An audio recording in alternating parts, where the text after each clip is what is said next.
본디오 빌라도에게 고난을 받으사 십자가에 못 박혀 죽으시고 장사한 지 사흘 만에 죽은 자 가운데서 다시 살아나시며 하늘에 오르사 전능하신 하나님 우편에 앉아 계시다가 저희로서 산자와 죽은 자를 심판하러 오시리라.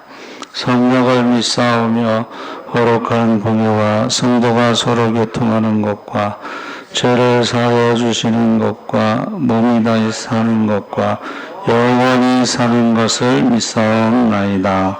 아멘. 양택균 장로님 대표 기도하시겠습니다.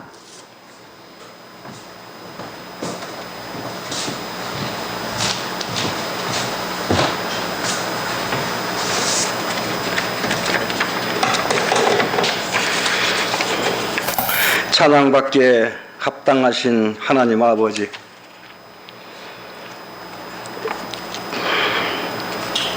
부족한 저희들을 사랑하여 주시고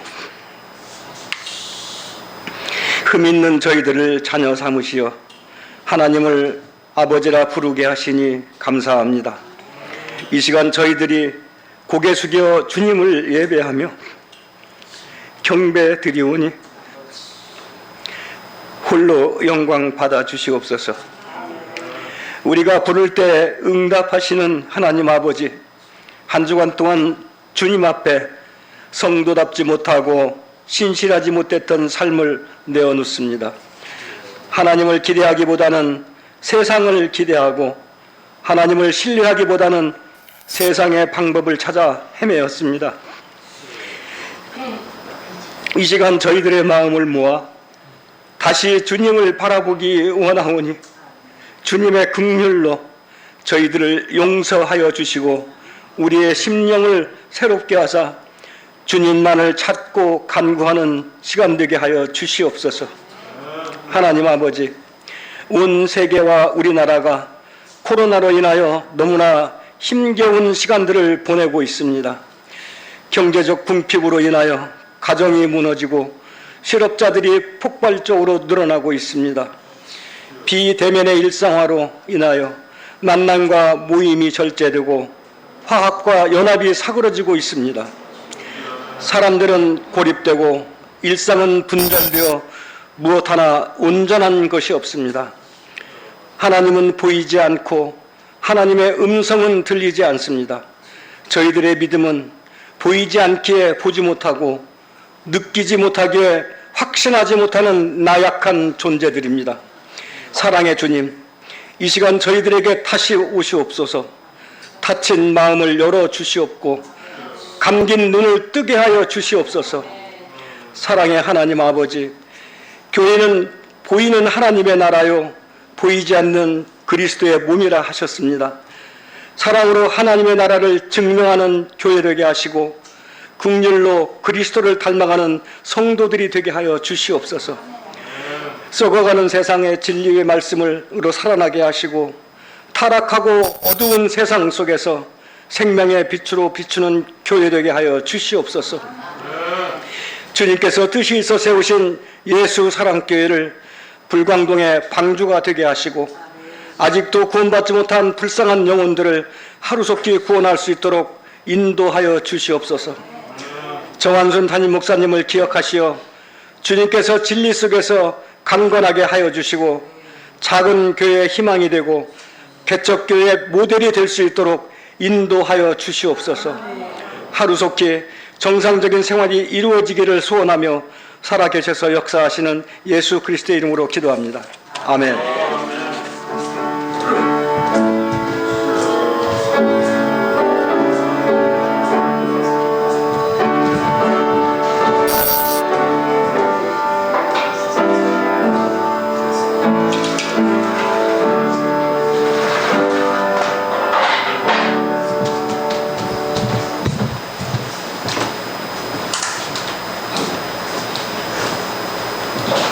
뒤에 불을 꺼주시고 찬양 우리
하나님 말씀은 에스겔서 33장 7절에서 9절까지 읽겠습니다.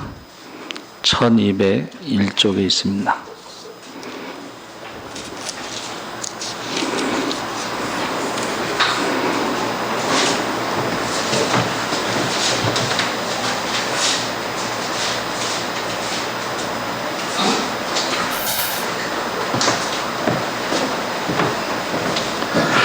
우리 7절에서 9절까지 우리 다 같이 읽겠습니다.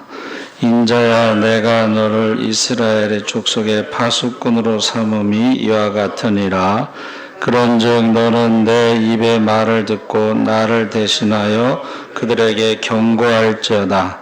가령 내가 악인에게 이르기를 악인아 너는 반드시 죽으리라 하였다 하자. 내가 그 악인에게 말로 경고하여 그의 길에서 떠나게 하지 아니하면 그 악인은 자기 죄악으로 말미암아 죽으려니와 내가 그의 피를 내 손에서 찾으리라. 그러나 너는 악인에게 경고하여 돌이켜 그의 길에서 떠나라고 하되 그가 돌이켜 그의 길에서 떠나지 아니하면 그는 자기 죄악으로 말미암아 죽으려니와 너는 내 생명을 보존하리라. 아멘. 할렐루야. 네, 잘 오셨습니다. 감사합니다. 내가 너를 파수꾼으로 삼았노라. 그래서 인류의 역사는 전쟁의 역사다 그랬습니다. 그래서 전쟁에 있어서 이길 수도 있고 질 수도 있지만 메가더 장군이 전쟁에 진 사람은 용서할 수 있지만 파수꾼의 사명을 다하지 못한 사람은 용서할 수 없다. 왜냐하면 전쟁은 능력이 약한 사람이 질 수가 있지만 파수꾼은 누구나 할 수 있기 때문에 그것은 용서받지 못한다 그랬습니다. 그래서 우리가 그 교도소에 있는 사람들이 구약 성경을 이스라엘의 삼국지다. 이스라엘 삼국지, 전쟁 이야기가 많이 나오니까 역대상하, 열왕기상하, 사무엘상하 전쟁 이야기 나오는데 그 중에 아말렉과의 전쟁이 아주 독특한 전쟁인데 이것은 다윗이 이제 블레셋에 망명하고 거기 몸을 피하고 있었는데 이스라엘과 블레셋이 전쟁이 일어났어요. 그러니까 지금 전쟁에 안 갈 수도 없고 또 전쟁에 가서 이스라엘과 싸울 수도 없고 이 곤란한 상황에서 그래도 다행히 블레셋 장군들이 다윗이 이스라엘 사람인데 지금 우리나라에 있어서 같이 전쟁에 참여했다가 우리 등에다가 칼을 꽂으면 어떻게 하냐. 참여시켜서는 안 된다. 다행히 이제 넘어갔어요. 그런데 더 큰 사건이 기다리고 있었는데 그 다윗이 본거지가 시글락이라는 곳인데 다윗이 비온 사이에 아말렉이 침략해서 성을 불태우고 모든 사람과 가축을 끌고 어디론가 가버렸어요. 그러니까 와보니까는 누가 성을 불태우고 사람들을 데리고 갔는지 어디로 갔는지 아무것도 모르는 상황에서 고민하고 있다가 나중에 아말렉 사람이라는 것을 알게 됐어요. 아말렉이 누구냐면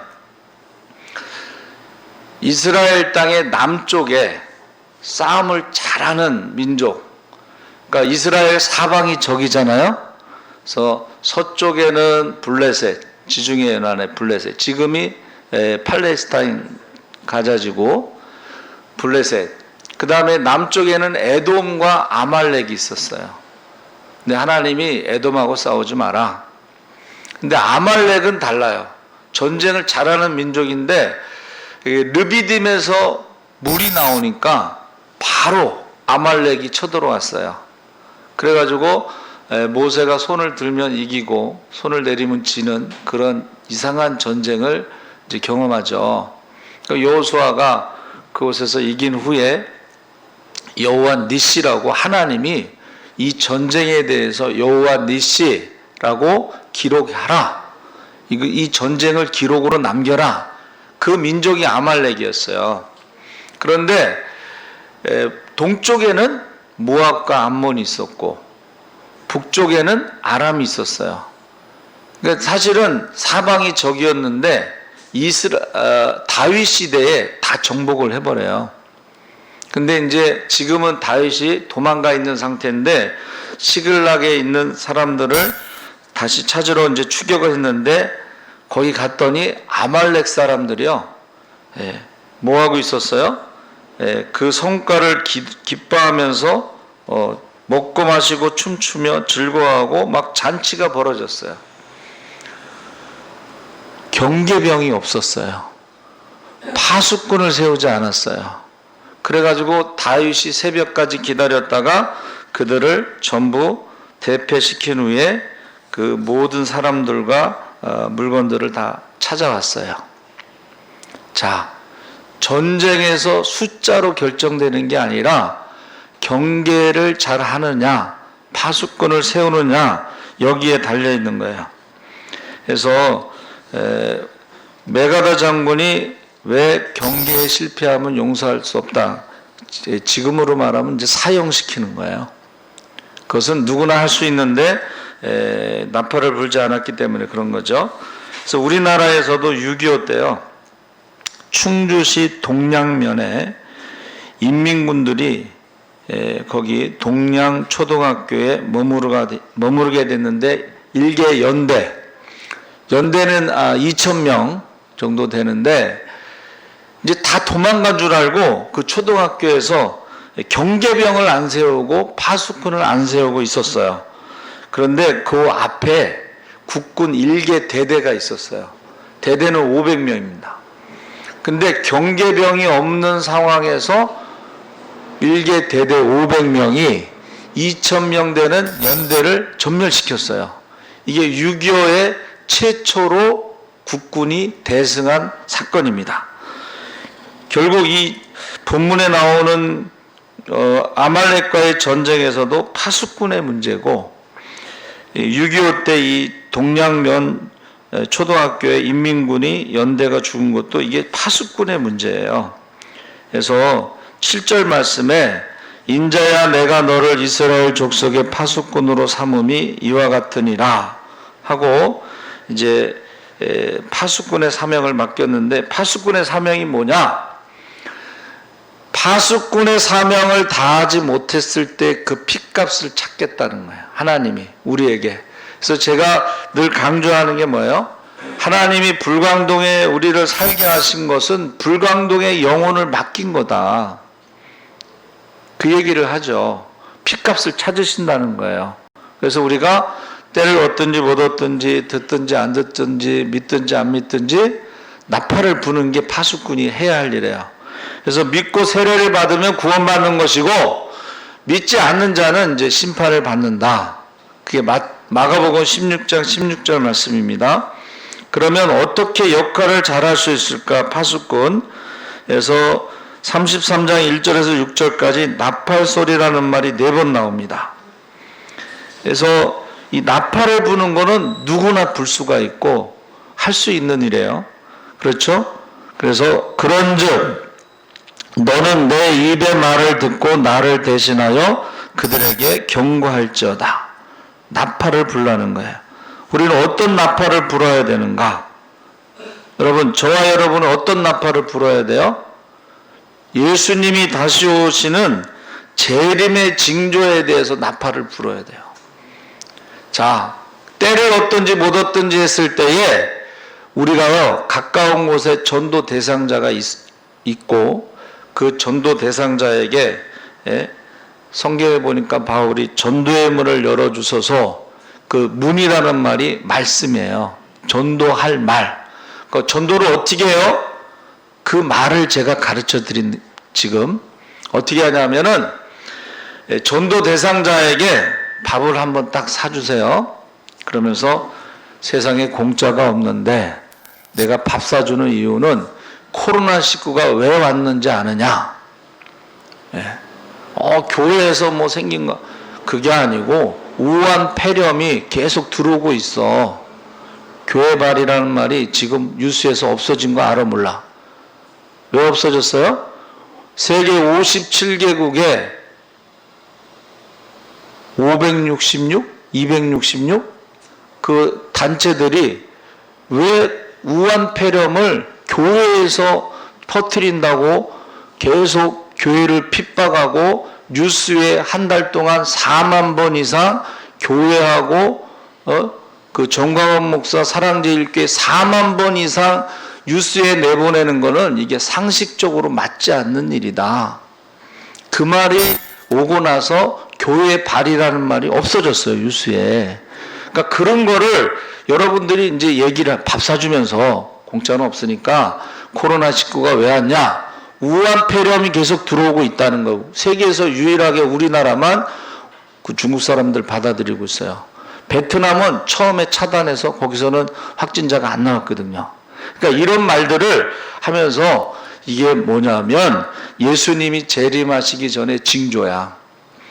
그리고 많은 사람들이 핍박 가운데 교회를 떠나고 믿음을 떠나고 하나님을 떠나고 양과 염소를 나누고 있는 거야. 알곡과 쭉저기를 나누는 거야 하면서 재림에 대해서 여러분이 말씀을 하셔야 돼. 말씀을 안 하시면은 그 핏값을 우리 손에서 찾으신다는 거야. 이게 나팔을 부는 것입니다. 예, 좀 전에 우리 이찬수 목사님 뭐 설교 잘하시잖아요. 근데 그 교인들에게만 하고 있잖아 지금. 교인들에게만. 이 나팔은 교인들에게만 불면 안 돼요. 안 믿는 사람들에게도 나팔을 불어야지. 왜 천주교는 비대면 예배가 없고 지하철은 왜 계속 달리고. 그래서 어떤 분이요, 우리 지하철에서는 코로나19가 걸리지 않으니까는 지하철에서 예배 드립시다. 아니면 교회를 성당으로 바꿔서 예배 드립시다. 그러면은 코로나가 안 걸리는 것처럼 지금 세뇌가 되고 있는 거예요. 그래서 이런 사실들을 자꾸 얘기해야 돼요. 그래서 사실은 그 심화복 목사님이 큰 교회 목사님들한테 섭섭하다. 왜 말을 못하냐 이거예요. 의사협회 회장은 최대집인가 고집인가 그 사람은 내가 책임지겠다. 내가 감옥에 가겠다. 그래가지고 결국은 어떻게 했어요? 정부에서 모든 걸 처음으로 해서 없던 일로 하고 지금 합의를 봤잖아요. 근데 우리 교회는 그런 사람이 있어야, 큰 교회 목사님들이 그 일을 해야 되지 않느냐. 나팔을 부는 걸 교인들에게만 조심하십시오, 조심하십시오 이렇게 나팔을 불면 안 되고 세상에다가도 나라에다가도 나팔을 불어야 되는 것입니다. 그래서 보세요. 지금 퀴어 축제, 동성애 축제가 9월 18일이 잡혔어. 10일 동안. 그 전에 이 비대면 이거를 푼다는 거예요. 그 퀴어 축제 하게 하려면. 어떤 사람이 그랬어요. 근데 풀지 안 풀지는 모르지만 지켜보는 거예요 지금. 예?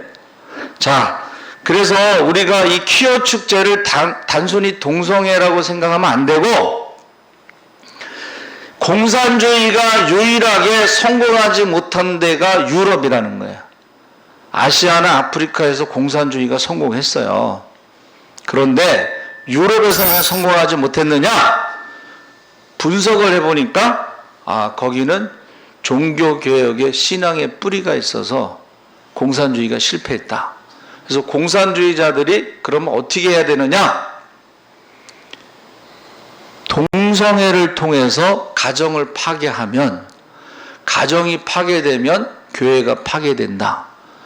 이게 전략이에요. 공산주의자들의 전략. 예?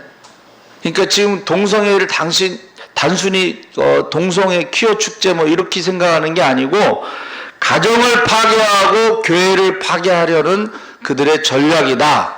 이게 우리가 알고 있었고 떠들어야 돼. 말을 해야 돼. 예? 그리고 이게 코로나 정치를 하면서 올라가고 내려가는 숫자를 보세요. 총선 전에 숫자가 뚝 떨어지잖아. 그건 뭐예요? 정부에서 방역을 잘하고 있다는 거. 근데 그렇게 하면 안 된다는 거예요. 자, 잘 들어보세요. 전문가들이 말할 때에 제일 먼저 확진자가 2만 명이 넘었습니다라고 하면 안 되고 죽은 사람이 몇 명이다. 죽은 사람 숫자를 말하라는 거예요. 왜냐하면 코로나19라는 것 자체는 사망률이 떨어져요. 그러니까 중증으로 가는 퍼센트가 낮아요. 그러니까 2만 명이라는 숫자가 주는 공포감과 두려움과 이런 것보다는 이것이 많은 사람이 중증으로 가고 사망하는 사람은 많지 않습니다라가 이게 보도해야 되는 그 순서라는 거예요. 그리고 안 믿는 사람들이요, 교수들이 얘기를 하는 거예요. 여름에 재난지원금 줘서 식당에 가서 밥 먹게 하고 여행 티켓 줘서 여행 다니게 하고 그리고 영화 티켓 뿌려서 영화 보게 하고 그 결과가 지금 확진자가 나오는 거지 8월 15일 날 바로 확진자가 어떻게 나오냐. 안 믿는 사람들이 그러면서 뭐라 그러냐면 왜 교회가 가만히 있냐 이거야. 왜 교회가 가만히 있냐. 그러니까 교회가 가만히 있으니까는 전 세계 266개의 단체들이 거기에 대해서 종교 탄압이라고 글을 보낸 거예요. 우리는 가만히 있는데, 예수 믿는 사람들은 가만히 있는데 다른 나라 사람들이 지금 말하고 있는 거예요. 다른 나라 사람들이. 그래서 저와 여러분이 나팔을 불어야 되는 것이 이 동성애 우한폐렴이 온 것이지, 교회에서 목사가 우한폐렴을 배양해가지고 주일날 교회 오는 사람한테 나눠준 게 아니잖아요. 그리고 어떤 분이 퀴즈를 냈어요. 자, 우한폐렴에 걸릴 확률, 지하철, 일주일 동안 지하철, 일주일 동안 식당과 카페, 그리고 주일날 40분 예배 드리는 교회. 우한폐렴이 걸릴 확률이 가장 높은 데는 어딜까요? 문재인 대통령은 교회라고 답을 적었다는 거예요. 그래서 아까 지하철에서 예배 드리자는 말이 나오는 거예요. 예? 그리고 안 믿는 사람들 얘기가, 예? 식당에서 밥 먹는 사람들은 누가 누군지 모르고 다양한 사람들이 모이는 거고, 교회에서 밥 먹는다면 알고 있는 사람끼리 모이는 건데 어느 게 더 위험하냐. 그 글을 올렸어요. 그러니까 이런 것들을 우리가 자꾸 이야기를 해야 된다는 거예요. 예?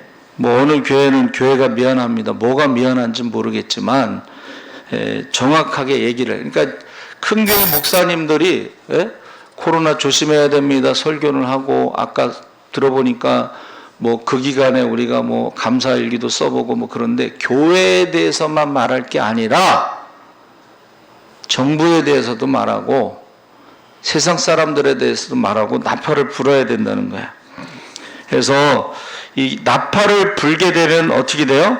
나도 살고, 경계선은 나도 살고 다른 사람도 살 수 있지만 나팔을 불지 않으면 어떻게 돼요?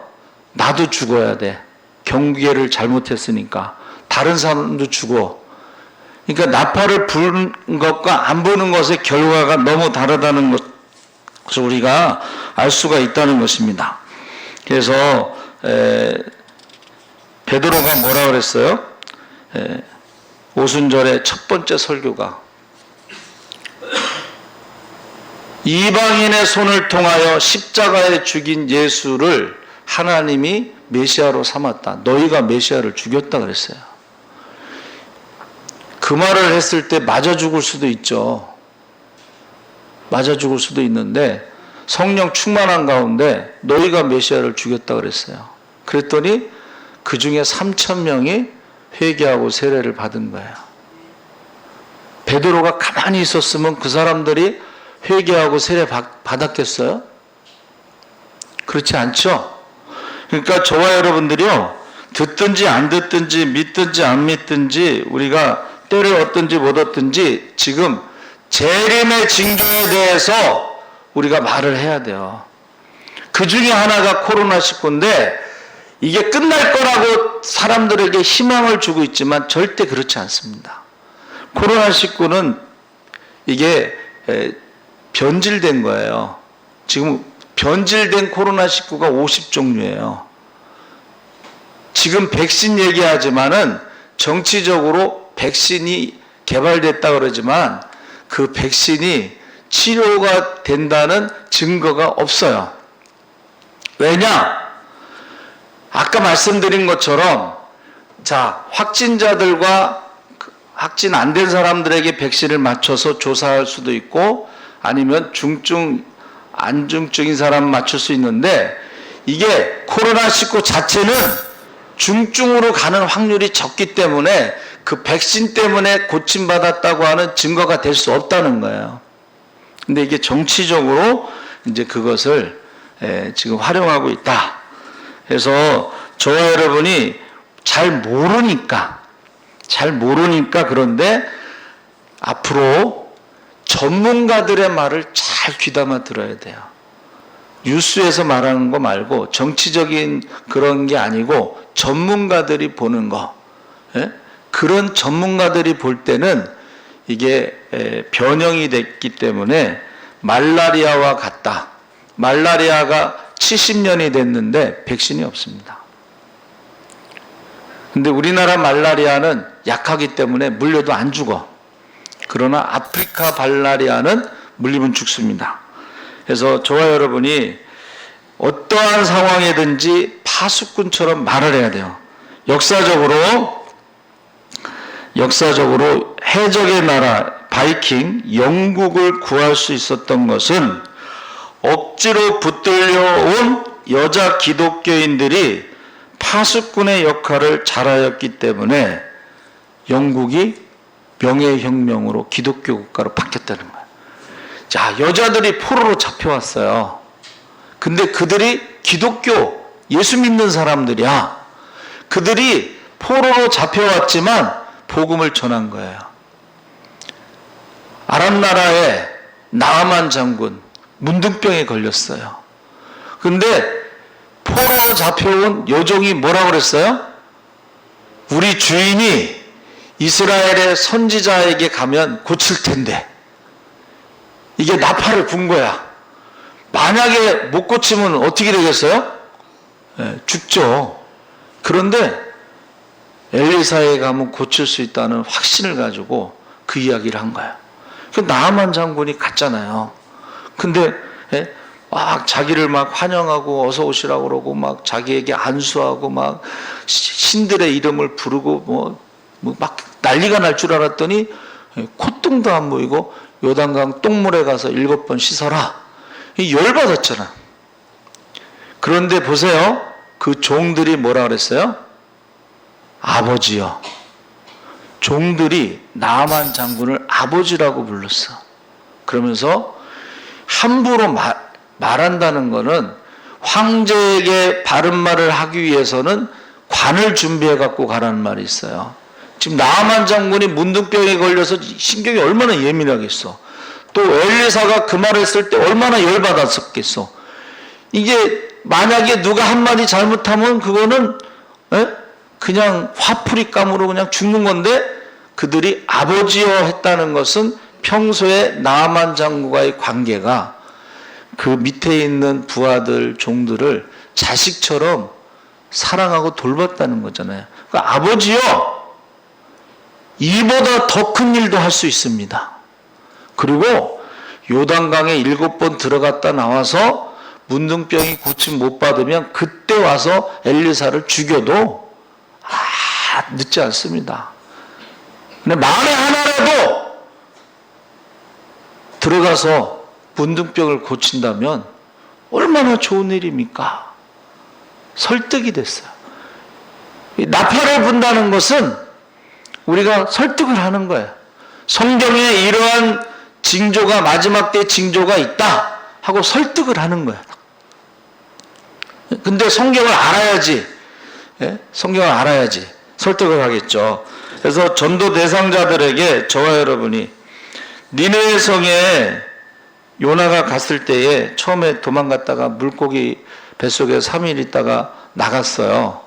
그러면 물고기 뱃속에서 요나가 아주 시프하게 딱 깔끔하게 하고 나갔겠어요? 그것도 가기 싫은 거 억지로 끌려갔는데 그 모습이 거의 그 미친 사람에 가까운 약간 정신이 이상자와 같은 모습인데도 그냥 듣든지 안 듣든 간에 그냥 40일 있으면 심판받는다. 그게 파수꾼의 사명이 다한 거예요. 근데 하나님께서 니느웨 성에 회개의 영을 부어주시니까 왕에서부터 동물까지 금식하면서 회개를 한 거예요.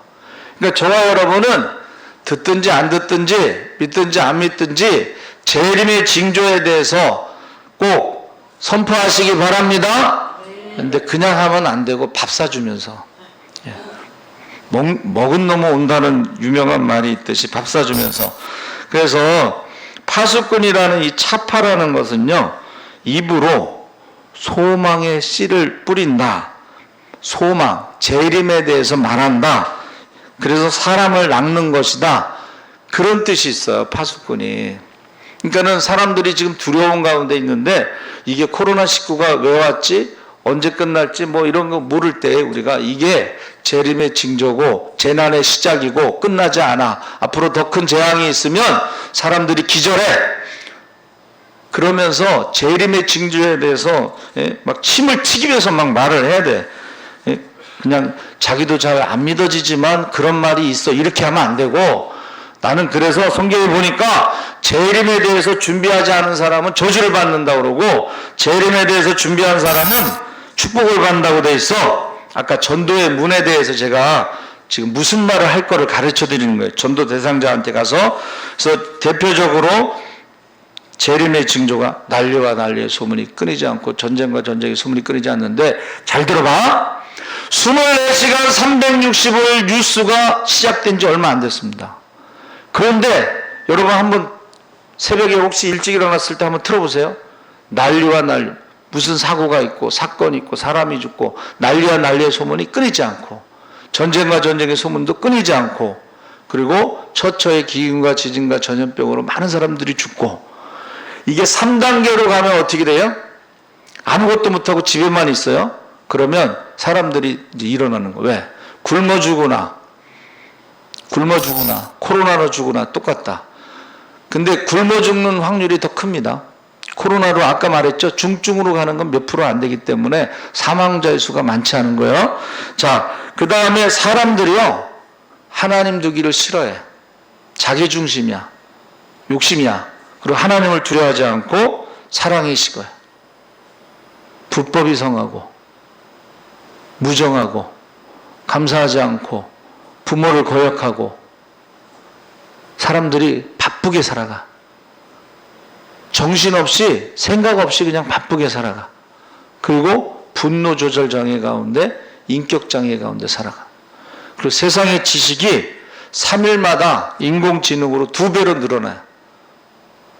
그런데 그 세상의 지식으로는 하나님을 알 수도 없고 구원받을 수도 없어.